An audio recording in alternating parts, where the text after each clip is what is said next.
How to send message to a contact in Telegram app. Hello everyone, I am Bishaka and welcome to our channel. I will take you through the quick tutorial on how to send message to a contact in Telegram app.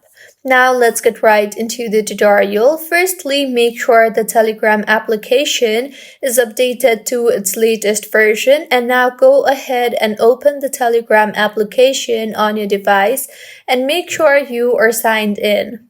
Now to send a message to someone from your contact, tap on the Create button on the top right of your screen. Here in the search bar, go ahead and search for the individual you are trying to send the message to and tap on their name. You will then be led to the interface from where you can send them the text.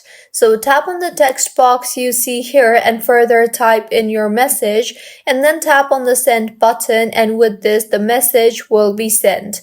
So this is how you can send a message to a contact in Telegram application. If you find this tutorial helpful, please make sure to like the video and do subscribe to our channel for more contents like this. Thank you for staying with us until the end.